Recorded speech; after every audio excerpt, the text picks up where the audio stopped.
Assalamualaikum warahmatullahi wabarakatuh.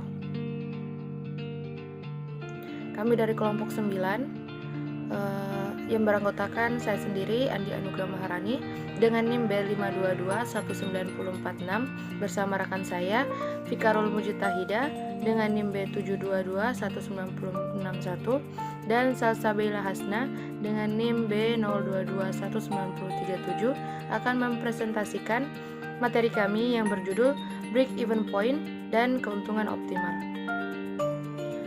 Adapun pengertian dari Break-Even Point atau BEP diartikan sebagai suatu keadaan di mana perusahaan beroperasi dalam kondisi yang tidak memperoleh pendapatan atau laba dan tidak pula menderita kerugian.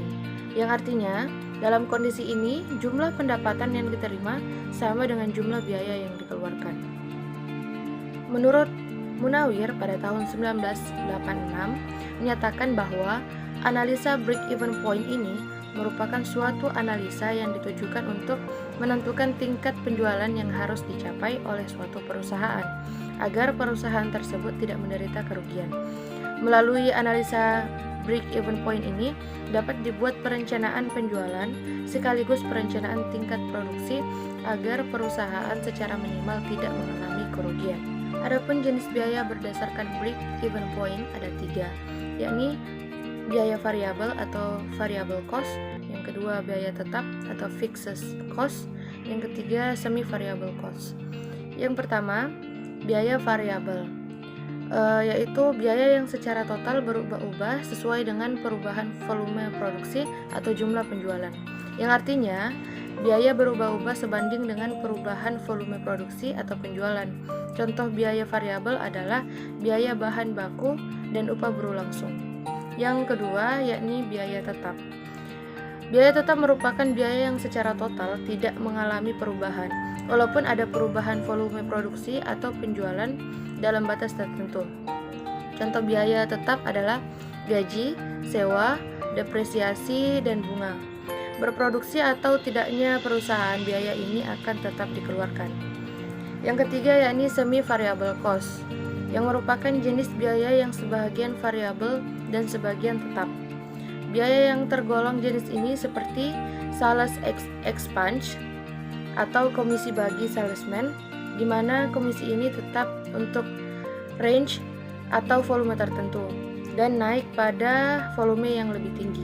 Selanjutnya yakni fungsi atau tujuan perhitungan break-even point. Yang pertama, pengusaha bisa menentukan langkah efisiensi kerja yang dilakukan. Contohnya, mengurangi beban yang dianggapnya tidak perlu. Yang kedua, mengetahui perubahan nilai laba jika terjadi perubahan harga produk. Hal ini karena nilai BEP dengan harga produk dan laba memiliki hubungan linear. Dan itu artinya jika salah satu nilainya tinggi, maka elemen lainnya juga akan tinggi. Yang ketiga, mampu mengetahui perubahan laba sehingga perusahaan bisa mengantisipasi nilai kerugian sehingga terjadi penurunan penjualan. Pada intinya, adanya perhitungan break-even point ini adalah sebagai pedoman bagi pengusaha untuk mengefisiensikan produksi untuk mendapatkan keuntungan yang optimal. Baik, di sini saya akan menjelaskan mengenai manfaat dari break-even point. Nah, manfaatnya sendiri yang pertama, dijadikan sebagai perencanaan produksi dan juga penjualan sesuai target laba yang diinginkan. Terus yang kedua, sebagai perencanaan harga jual normal atas barang yang telah dihasilkan.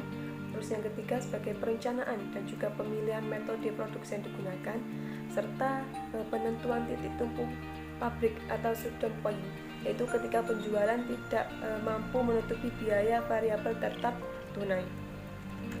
Selanjutnya itu ada analisis break-even point, di mana analisis break-even point ini digunakan untuk menentukan hal-hal seperti yang pertama yaitu jumlah penjualan minimum yang harus dipertahankan agar perusahaan tidak mengalami kerugian, di mana jumlah penjualan minimum ini berarti juga jumlah produksi minimum yang harus dibuat oleh perusahaan.